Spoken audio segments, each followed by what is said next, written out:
अस्सलाम वालेकुम। आज के दिन अमेरिका और इसराइल की तरफ से ईरान के ऊपर किया जाने वाला हमला सबसे बड़ी खबर थी। जिस वक्त मैं ये रिकॉर्ड कर रहा हूँ वीलॉग, अमेरिका में ईस्ट कोस्ट में तकरीबन 3 बजने वाले हैं और पाकिस्तान में रात के 1 बजे का वक्त है। और अब से थोड़ी देर पहले राइटर्स न्यूज़ एजेंसी ये खबर ब्रेक कर रही है कि कुछ इसराइली ऑफिशियल सोर्स के ऊपर गौर करना जरूरी है कि इसराइली ऑफिशियल ने बताया है राइटर्स को कि ईरान के सुप्रीम लीडर जो आयतुल्ला अली खामेनाई हैं, वो इस हमले के अंदर मारे गए हैं और उनकी डेड बॉडी मिल गई है। ये इसराइली दावा कर रहे हैं, लेकिन इस बात को ईरानी मीडिया न सिर्फ कैटेगोरिकली डिनाई कर रहा है बल्कि ये भी कह रहा है कि वो जिंदा भी हैं और इन कमांड भी हैं। हम इस हवाले से जो अहम डेवलपमेंट्स पिछले चंद घंटों में हुई वो भी आपके साथ शेयर करते हैं। पाकिस्तान ने क्या क्या रिस्पॉन्स दिया, क्या क्या डेवलपमेंट्स हुई, इसके ऊपर आपके साथ चंद अहम चीज़ें शेयर करनी है। लेकिन गुफ्तगू का आगाज में यही जो आयतुल्ला खामेनाई के हवाले से, अली खामेनाई के हवाले से जो सूरत हाल है, इसी के ऊपर करता हूँ। बुनियादी तौर पर यह बात बड़ी वाजे हो चुकी थी कि इब्तदाई तौर पर तो अमेरिका का ये प्लान था कि किसी तरीके से ईरान को मुज़ाकरात के ज़रिए एक ऐसी डील के ऊपर आमादा किया जाए कि जो इसराइल की ख्वाहिश है कि ईरान की ये सलाहियत कि वो अपने मिसाइलों के ज़रिए इसराइल को या दूसरे ममालिक को टारगेट कर सके, सिर्फ न्यूक्लियर सलाहियत नहीं, ईरान की मिसाइलों को इस्तेमाल करने की सलाहियत को भी ख़त्म किया जाए। ख्वाहिश थी अमेरिका की कि किसी तरीके से ये बात जो है वो मुज़ाकरात के ज़रिए तय हो जाए और एक डील तय हो जाए, ईरान को ताकत के ज़ोर के ऊपर किसी भी तरीके से इस बात पे आमादा कर लिया जाए। ईरान के अंदर होने वाले मुजाहिरों जिसके दौरान हजारों लोग मारे गए, उसके बाद से ये पॉलिसी इस तरफ चली गई कि ईरान के अंदर से बड़ी वाज़े तौर पर आवाज़ें दुनिया भर में सुनाई देने लगी कि ईरान की हुकूमत ने जुल्म की तमाम हदों को पार किया है। तो उसके बाद ये फैसला यकीनी तौर पर हो चुका था कि ईरान के अंदर, ईरान के ऊपर हमला करना है और हमले के ज़रिए वहाँ पे रजीम को तब्दील कर दिया जाना है। ये फैसला काफ़ी दिन पहले बहुत वाज़े तौर पे आज नज़र आ रहा है कि हो चुका था। और जो मुज़ाकरात के राउंड हो रहे थे ओमान के अंदर, वो सिर्फ अंगेज रखा जा रहा था और बुनियादी तौर पर अमेरिका और इसराइल की इंटेलिजेंस एजेंसियां एक ख़ास इवेंट के इंतज़ार में थी। और वो इवेंट था जब ईरान की आला क़यादत ने मिलकर बैठना था ईरान के सुप्रीम लीडर आयतुल्ला अली खामेनाई के साथ। ये मरहला, ये लम्हा, इसका इंतज़ार किया जा रहा था। और जैसे ही एक प्रपोज्ड मीटिंग का वक़्त हुआ तो अमेरिकी और इसराइली मिसाइल जो हैं वो तेहरान में उस ख़ास जगह को टारगेट करके बरसाए गए जहाँ पर ईरानी आला क़यादत इकट्ठी होनी थी। और इसके अलावा दीगर मुकामात को भी निशाना बनाया गया, जिसमें साथ ज़रा इंटेलिजेंस हेडक्वार्टर्स के अलावा कुछ स्कूल भी हैं, कुछ बच्चियों के स्कूल हैं। बच्चों को मारने की पता नहीं क्या एक रवश है इसराइल की तरफ से, उसके ऊपर किसी तरह से भी वो कंप्रोमाइज़ करने को तैयार नहीं है। अब तक की इतलात के मुताबिक तकरीबन 200 से ज़ायद ईरानी शहरी जो हैं वो इन हमलों में मारे जा चुके हैं। इसराइल के वज़ीर आज़म ने भी ये अपने तौर पर दावा किया उन्होंने कि आयतुल्ला खामेनाई के मारे जाने की इतलात हैं। ये कुछ देर पहले की बात है, जो मैंने आपको शुरू में बात बताई वो अभी ताज़ा तरीन है कि इसराइली ऑफिशियल अब ये कंफर्म कर रहे हैं राइटर न्यूज़ एजेंसी को कि उनके मुताबिक उन्होंने डेड बॉडी भी देख ली है अली खामेनाई की। लेकिन इस चीज़ की ये दावा सिर्फ और सिर्फ, ये बात ध्यान में रखिएगा, ये सिर्फ और सिर्फ इसराइलियों की तरफ से सामने आ रहा है। जब भी आप किसी खबर के ऊपर बात करते हैं तो ये आप ज़रूर देखते हैं कि सोर्स किस साइड का है। अगर वो दुश्मन साइड का सोर्स हो तो उस खबर की क्रेडिबिलिटी ऑब्वियसली कम हो जाती है। जैसे अमेरिका के अंदर एक बात बड़ी मशहूर है कि अगर पाकिस्तान और अमेरिका के बारे में खबर है, अगर पाकिस्तान और भारत के बारे में खबर है और पाकिस्तान के खिलाफ खबर है, तो अगर सोर्स भारतीय है तो आप उस पर यकीन नहीं करेंगे, और अगर भारत के खिलाफ खबर है और सोर्स पाकिस्तानी है तो आप उस पर यकीन नहीं करेंगे, आपको फर्दर डिग आउट करना होगा। यही सूरत हाल ईरान और इसराइल के हवाले से खबर की है। ईरानी मीडिया ने इसको कैटेगोरिकली डिनाई किया है। मैंने आपसे क्यों शेयर किया? इसलिए शेयर किया कि राइटर्स जैसी न्यूज़ एजेंसी इस खबर को रिपोर्ट कर रही है। ईरान ने ये भी बताया कि ईरान ने अमरीकी हमलों के फ़ौरन बाद उस खित्ते में अमरीकी जो भी ठिकाने थे उनको निशाना बनाया।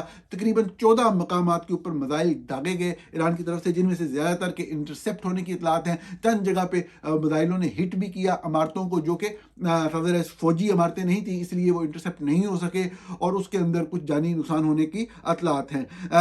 इन हमलों से जो ईरान ने जवाब दिया, अमेरिका ने एक ब्रॉडर ऑब्जेक्टिव बहरहाल अचीव कर लिया कि उसने जो रीजन के अंदर जो अगर कोई मुस्लिम बुनियाद के ऊपर जो कोई एक अलाइंस बन सकता था, अलाइंस तो खैर क्या बनना था, लेकिन अगर एक कोई हमदर्दी हो सकती थी ईरान के लिए, तो वो भी कामयाबी से ख़त्म कर ली। अमेरिका और इसराइल ने एक पहला जो मरहला था अटैक्स का वो करके कुछ सब्र किया, ईरान को मौका दिया कि ईरान हमला करे। उन हमलों को नहीं रोका गया, उन हमलों को होने दिया गया और वो हमले जो है वो तकरीबन 6-7 जो है मुस्लिम ममालिक के आसपास उनके ऊपर हो गए। तो एक ऐसी आइडियल, एक ऐसी फेवरेबल सिचुएशन जो अमेरिका यकीनन चाहता था वो वहाँ पे क्रिएट हुई और अब ईरान के लिए उस खित्ते के अंदर भी जो सपोर्ट है वो यकीनन महदूद हो गई, क्योंकि बहरहाल अगर अमेरिकी ठिकानों को भी निशाना बनाया गया तब भी वो लोग यही कहेंगे कि हमारे मुल्क के ऊपर हमला हुआ। बुनियादी तौर पे ये सारे ठिकाने अमेरिकी ही थे और मैंने आपको लास्ट टाइम भी बताया कि लास्ट टाइम जब अमेरिका ईरान के अंदर हमले किए गए, उनकी न्यूक्लियर साइट्स को निशाना बनाया गया था, तो पाकिस्तान के अंदर वो लोग जिन्होंने अपनी पूरी जिंदगियां अमेरिका के खिलाफ नफरत फैलाने में, पाकिस्तानी अवाम के अंदर अमेरिका के इस्तेमाल के खिलाफ लड़ने का दर्स देते हुए गुजारी थी, द मोमेंट ईरान ने हमला किया अमेरिकी साइट्स के ऊपर तो वो फौरन ईरान के ऊपर आके इन अल्फाज में बोले, इन अल्फाज में गवैया हुए कि देखें जी इस्लामी ममालिक, मुस्लिम ममालिक के ऊपर हमला कर दिया गया है। ये लोग मुनाफिक होते हैं जो सिर्फ हालात के इंतज़ार में बैठे होते हैं कि किस तरीके से हम कोई मुनाफिकत करें, किस तरीके से इश्तियाल फैलाएं, किस तरीके से आग लगे और हमारा कारोबार चले। लेकिन आज के दिन के हवाले से, आज की सूरत हाल के हवाले से बहुत ही अफसोसनाक डेवलपमेंट ये शुरू जब हमले हुए, सदर डोनाल्ड ट्रंप जो अमेरिकी सदर हैं उनका एक बयान भी सामने आया, 8 मिनट की एक तकरीर उन्होंने अमेरिकी अवाम के साथ खिताब करते हुए ये कहा, उन्होंने वो माजी के वाक़यात गिनवाए कि किस तरीके से ईरानी इनकलाब जो है वो बर्पा किया गया, किस तरीके से ईरानी अमेरिकन एम्बेसी जो तेहरान में उसको अपने कंट्रोल में लिया गया, किस तरीके से 400 और कुछ दिन जो है ईरानी अहलकारों को तहवील में रखा गया, किस तरीके से 1983 में, 2000 में और मुख्तलिफ मौका पर इसराइली फोर्सेस के ऊपर हमले किए गए। अमेरिकी सदर डोनाल्ड ट्रंप ने इराक वार के हवाले से भी, सदर वहाँ पे जो वाक़यात हुए, एक बहुत बड़ी जंग थी उसके अंदर, उन्होंने कहा कि जी ईरानियों ने अमेरिकी फौजियों को मारा, बेशुमार वाक़यात गिनवाए। अगर आप बिल्कुल दयानतदारी से और न्यूट्रल होकर उस तकरीर का तजिया करें तो आपको यही लगता है कि कोई बेसिस वो फराहम नहीं कर सके, सारी पुरानी बातें हैं और उसके बावजूद अमेरिका जो है वो ईरान के साथ मुख्तलिफ एग्रीमेंट्स में इंटर हुआ। सिर्फ वो ये बताना चाह रहे थे जी ऐसी जंग करनी है और हमने जंग शुरू कर दी है और अब हम रजीम चेंज करके रहेंगे, अमेरिका की जो ईरान की जो फोर्सेज हैं, जो फौज है उसको ख़त्म कर देंगे, उनकी जो नेवी है उसको ख़त्म कर देंगे, उनकी मिसाइल चलाई उसको ख़त्म कर देंगे, हम रजीम चेंज कर देंगे और हम जो लोकल लोग हैं ईरान के, कहा उन्होंने ये है, उनको इक़्तिदार जो है वो उनके हवाले करेंगे। अब कैसे करेंगे ये भी आने वाले दिन बताएंगे। सूरत हाल ये है, आपने देखा होगा बड़ी इररेलेवेंट सी एक बात चलती है, कोई रज़ा पहलवी जो है जो कोई शहनशाह ईरान थे इस इनकलाब ईरान से पहले, उनका एक बयान सोशल मीडिया पे आ जाता है और लोग उसको डिस्कस करना शुरू कर देते हैं। मैं उसके ऊपर बिल्कुल वक्त ज़ाया नहीं करूँगा क्योंकि बिल्कुल इररेलेवेंट बात है। उनको कोशिश, अगर अमेरिका ने कोई उनको आप कहेंगे ठोक बजा कर चेक करने की कोशिश भी की, तो अमेरिका भी इस बारे में क्लियर है और बाकी दुनिया भी क्लियर है कि उनका ईरान से कोई तल्लक किसी किस्म का है ही नहीं और उनको अगर लॉन्च किया जाता है तो ईरानी लोग उनको एक्सेप्ट नहीं करेंगे और वो इस गेम के अंदर बिल्कुल भी नहीं है। अगर कोई सूरत हुई भी सही तो वो 2-4 दिन में वो ख़त्म होने वाली बात ही होगी। बात यह है कि आगे क्या होगा और जो हुआ इसके ऊपर क्या कहा जाता है, क्या कहा जा सकता है। और पाकिस्तान की तरफ आने से पहले मैं इस बात को, पाकिस्तान ने क्या किया आज के दिन, इस बात को कंक्लूड यूँ करूँगा आपके लिए कि मेरे लिए चंद बातें कहना बहुत मुश्किल है आज के दिन। मैं आपको ये बताऊं, मैं देख रहा हूं सोशल मीडिया के ऊपर बहुत सारे लोग लिख रहे हैं कि जी फलां लोग अब अमेरिका के खिलाफ क्यों नहीं बोल रहे, फलां लोग अब इसराइल के खिलाफ नहीं बोल रहे। ये जो लोग हैं सोशल मीडिया के ऊपर बैठे हुए, इनके लिए बातें करना बहुत आसान होता है। सोशल मीडिया में अपने घर में चादर और लहाफ के अंदर घुस के कुछ भी लिख देना बहुत आसान होता है। प्रैक्टिकली ग्राउंड पे आके, फील्ड में आके जब आपने लोगों के सामने आना होता है रोजाना, और आप जब कोई बात करते हैं, वो इतना आसान नहीं होता। अमेरिका के अंदर मुकम्मल तौर पे इसराइली लॉबीज का एक कंट्रोल है। अमेरिकी हुकूमत और अमेरिका के अंदर चलने वाले बहुत सारे मामलात जो हैं वो साफ ज़ाहिर है कि इसराइल और इसराइल के बैक्ड जो लॉबीज हैं वो बहुत ज़्यादा स्ट्रॉन्ग हैं। इससे कोई जो है वो डिनाई नहीं किया जा सकता। मैंने जब से ये मामला शुरू हुए हैं, मैंने हमेशा इसराइल की जो फस्तायत है, जो यजीदियत है, जो जुल्म है, उसके ऊपर हमेशा खुल के बात की है। सिर्फ यही नहीं कि मैंने इस हवाले से भी हमेशा बात की है कि अगर इसराइल जो एक खौफनाक, एक दहशतगर्द की तरह एक स्टेट के तौर पे एक्ट करता है, जुल्म की तमाम हदें पार करता है, बच्चों को मारता है, मैंने ये कहा कि इसराइल के जुल्म के खिलाफ अगर उस खित्ते के अंदर कोई मुल्क खड़ा होता है तो वो ईरान है। मैंने मिसालें दी कि फ़लस्तीन के अंदर, आप वेस्ट बैंक के अंदर अगर कोई मुज़ाहमत है तो देखें आपको ईरान की सपोर्ट नज़र आएगी। हमास तो पूरी की पूरी आप सब लोग जानते हैं ईरान है। आपको पता है कि सीरिया के जो बशारुल असद हैं, उन्होंने जितनी भी IS को मुज़ाहमत की है, और आपको पता है IS के पीछे कौन सी कुव्वतें थी, वो सारी की सारी जो सीरिया को सपोर्ट थी वो ईरान की तरफ से थी। कोई शख्स भी अगर बशारुल असद ने मजालम किए हैं आम लोगों के ऊपर, कोई उनको जस्टिफाई नहीं कर रहा। मैं सिर्फ फैक्ट स्टेट कर रहा हूँ इसराइल की मज़ाहमत करने के हवाले से। मैं उन एक एक इशू की कोई निटी ग्रिटी गहराई में नहीं जा रहा। पैलेस्टीन के वेस्ट बैंक के अंदर हमास को, सीरिया को, लेबनान के अंदर जो हिजबुल्लाह है, आपको पता है सबका सब ईरान का प्रोजेक्ट था। यमन के अंदर होतीज जो भी रेजिस्ट करते हैं इसराइल को, आपको पता है इनका प्रोजेक्ट था। जितनी भी उनको एक्सेस ऑफ रेजिस्टेंस जो भी ये था सो कॉल्ड, बहरहाल जो थोड़ी बहुत मज़ाहमत भी थी वो ईरान की तरफ से थी। मैंने ओपनली ये बातें की। वो वक्त था, मैंने उस वक्त ये बातें की जब पाकिस्तान के अंदर नहीं, अमेरिका और कनाडा, हमारे यूरोप के अंदर बैठे हुए, हमारी ये बड़ा मसला होता है कि हम वो अपने अंदर से वो जो मसल की तासुब होता है वो नहीं निकाल सकते। हम पॉलिटिकल सिनेरियोज को भी, ग्लोबल पॉलिटिकल सिनेरियोज को भी तासुब के बगैर डिस्कस नहीं कर सकते। मेरा किसी से कोई ताल्लुक नहीं था, लेकिन मैंने ये बातें सब सामने रखी, और मैं ये हमेशा ये कहता रहा कि जंग जो है वो किसी के भी हक में नहीं है। लेकिन मेरे लिए इस मौजू के ऊपर बात करना जो वाक़यात, हालांकि वाक़यात पहले भी एहतजाज जब हुआ तो बड़े बड़े लोग मारे गए ईरान के अंदर, लेकिन जो मौजूदा एहतजाज के दौरान लोग मारे गए, मुझे यकीन माने घिन आ रही थी पाकिस्तान में बैठे हुए उन लोगों के ट्वीट्स को देख के, जो कि सिर्फ अपनी एक मसल की निस्बत की वजह से ईरानी रजीम के हक में लिख रहे थे। बड़ी शर्मनाक बात थी। और पाकिस्तानी मीडिया के जो लोग थे, जो कि फौज और ISI की प्लांट की हुई इंफॉर्मेशन चला रहे थे उसके दौरान भी, कि जी जो मुजाहिरीन है उनके पीछे इसराइल है। मैं आपको एक बात बताऊं, आज के दिन तक कोई इस तरह का एविडेंस नहीं है कि जो मुज़ाहमत पिछले 1 माह पहले ईरान के अंदर हुई है उसके पीछे इसराइल था। जो सिटीजन लैब की रिपोर्ट थी वो सिर्फ ये थी कि जो सोशल मीडिया पे एक्टिविटी हो रही है उसको इसराइल फैला रहा है। अरे भाई, इसराइल डिक्लेयर्ड दुश्मन है ईरान का। पाकिस्तान के अंदर कोई भी चीज होगी, कोई भी ग्रुप स्टेट ऑफ पाकिस्तान के खिलाफ लड़ेगा, तो इंडिया जिस हद तक उस चीज को बढ़ावा दे सकता है, थोड़ा सा तीली लगाना जो पंजाबी में कहते हैं लगा सकता है, वो क्यों नहीं लगाएगा भाई।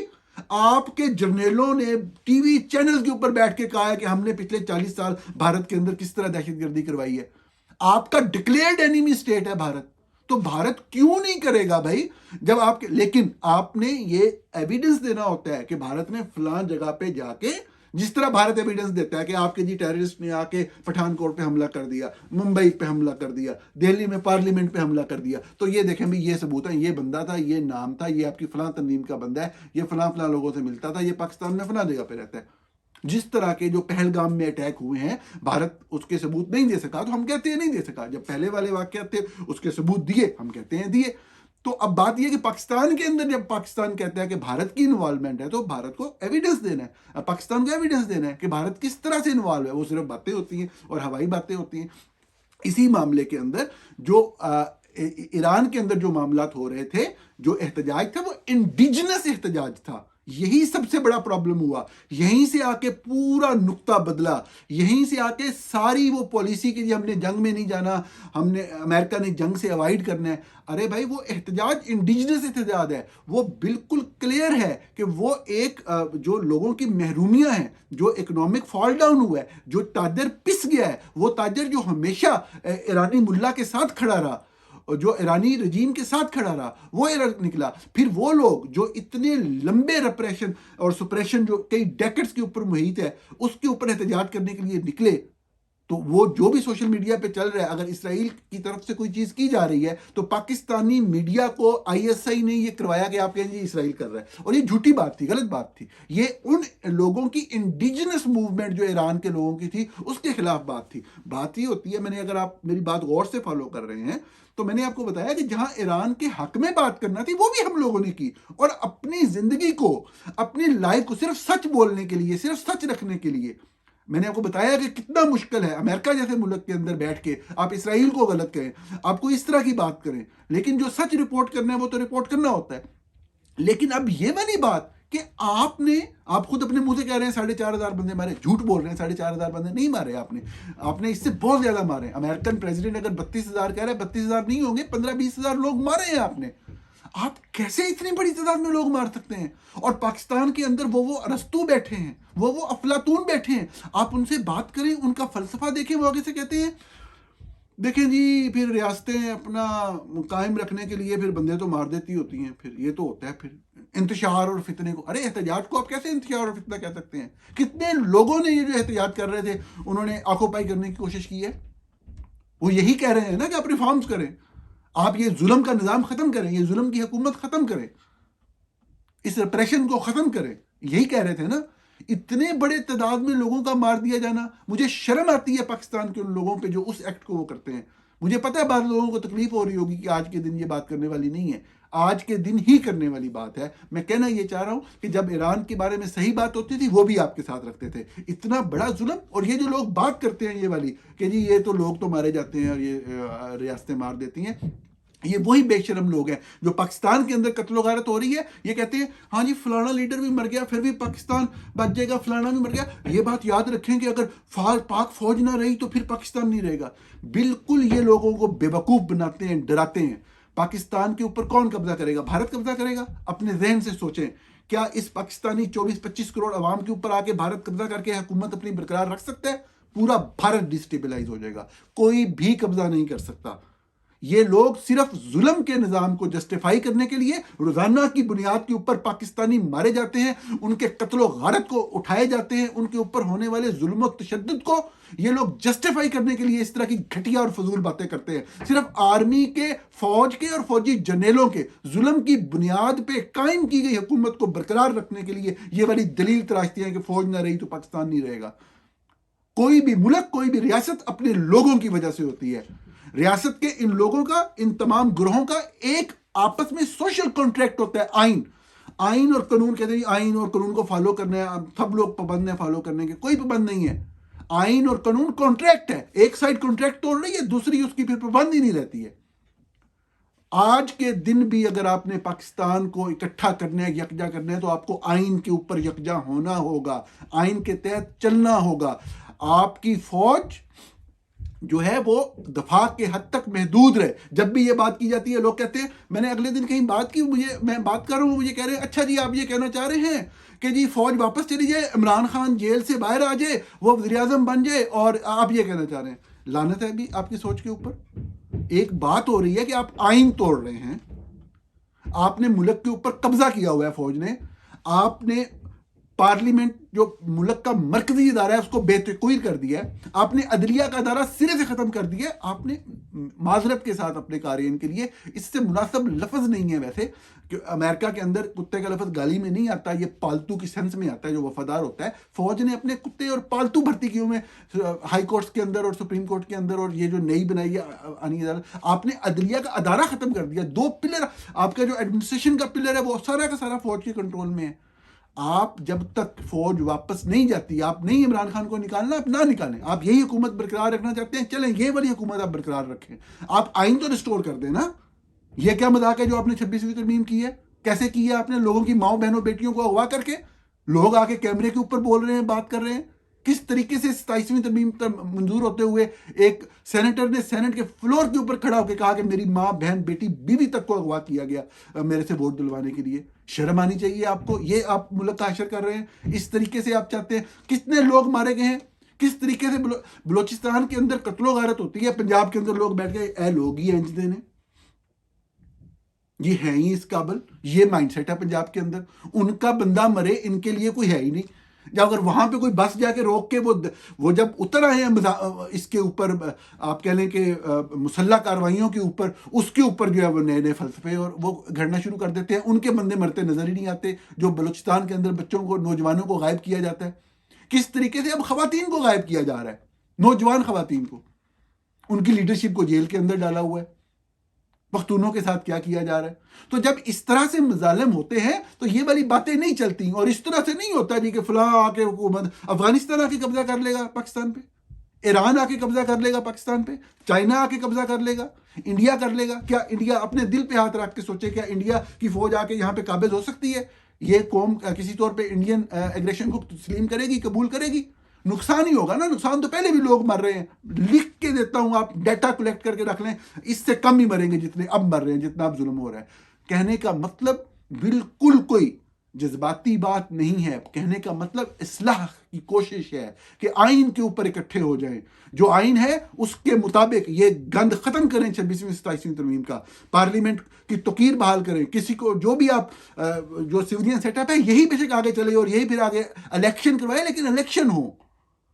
ये तो नहीं है कि आप इस तरीके से जिस तरह जुल्म कर रहे हैं और कोई भी बंदा आपको कोई पते की, कोई अकल की, कोई असूल की बात करे, इकट्ठे होने की बात करे, उसके ऊपर लेबलिंग शुरू हो जाती है। मैं ये ईरान के कॉन्टेक्स्ट में सारी बात कर रहा हूं कि जब इस तरीके से लोग मार दिए जाते हैं तो किसी भी तौर पे हमायत नहीं की जा सकती। जब हमने करनी थी, अमेरिका के खिलाफ बोलना था, अमेरिका की किसी पॉलिसी को गलत कहना था, कहा। ईरान के बारे में बात करनी थी, की। इसराइल को दहशतगर्द कहना था, कहा। लेकिन ईरान का जो रजीम, जो आयतुल्ला अली खामनाई के अंडर था, इसने बहुत बड़ा जुल्म किया। ये बात मैं डंके की चोट पे कहूंगा, बार बार कहूंगा, किसी को बुरी लगती है लगती रहे। पाकिस्तान ने आज जो रिस्पॉन्स दिया है, मैं आपके साथ बस वो शेयर करना चाह रहा था। अगर आप देख रहे हो तो शहबाज शरीफ साहब का फर्ज करें, बहुत सारे ट्वीट्स हैं, उसमें एक है, had a telephonic conversation this evening with my dear brother Sheikh Tamim bin Hamad Al Thani, Amir of Qatar, to express Pakistan strong solidarity with the brotherly people of Qatar। अब सुनिएगा, जिस फिक्रे को कंफ्यूज किया जा रहा है। We strongly condemn the serious regional escalation. We strongly condemn the serious regional escalation from the Israel attack on Iran earlier today, फिक्रा खत्म नहीं हुआ, comma, that was followed by the regrettable attacks against Qatar as well as in other Gulf countries. जो escalation हुई है वो उसको condemn कर रहे हैं।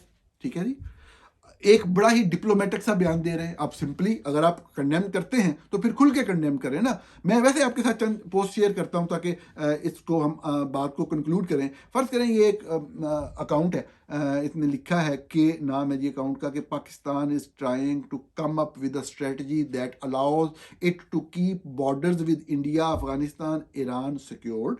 एक ऐसी स्ट्रेटजी बनाने की कोशिश कर रहा है पाकिस्तान कि जो इसके बॉर्डर्स हैं इंडिया, अफगानिस्तान, ईरान से सिक्योर रहें। कंडेम्ड अटैक ऑन इराक, किसी तरीके से ईरान के ऊपर भी कंडेम करे अटैक को। कीप द जीसीसी हैप्पी, जो गल्फ कंट्रीज हैं उनको भी हैप्पी रखे। Avoid any sectarian conflict at home, अंदर कोई ना कोई फिरका वाला फसाद ना शुरू हो जाए। Stay in good books of the USA while shielding itself from Israel too. मतलब ये सारे काम करके हमने करना है। वो कहना चाह रहे हैं पाकिस्तानी जो फॉरेन पॉलिसी है वो बहुत ही कन्फ्यूजन और अभाम का शिकार है। अगरचे मैं इस बात से इत्तफाक नहीं करता। पाकिस्तान के बारे में जो मेरा इख्तलाफ और जो तनकीद है वो मैंने कर दी है। पाकिस्तान की फॉरेन पॉलिसी बहुत क्लियर है। कैसे क्लियर है वो बताता हूँ। फर्ज करें एक और ट्वीट है, ये सायरा बशीर का ट्वीट है।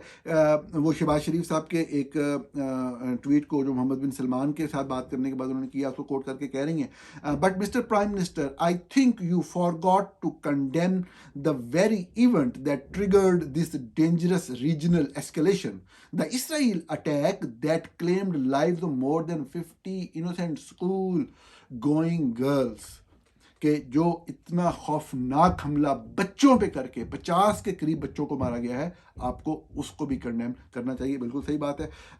इसके साथ ये भी खबर चल रही है, आप जानते हैं कि जो ईरान ने जो स्ट्रेट ऑफ हॉर्मज़ है उसको ब्लॉक कर दिया है। Iran is closing the Strait of Hormuz, which mean over 20% of the global oil supply will come to an halt. May be now the folks, सुनिएगा, may be now the folks who are just going about their weekend while our government bombs and massacres children will start to care when the gas prices rise। किसी American ने लिखा है कि हम जो अपने weekend की तैयारियां शुरू कर रहे थे और हमें कोई फिक्र नहीं थी कि हमारी गवर्नमेंट ने जो है वो इसराइल के साथ मिलके वहाँ पे बच्चों के ऊपर बम गिराए हैं, लेकिन अब जब ऑयल की प्राइस ऊपर जाएगी then they will start taking notice of the situation.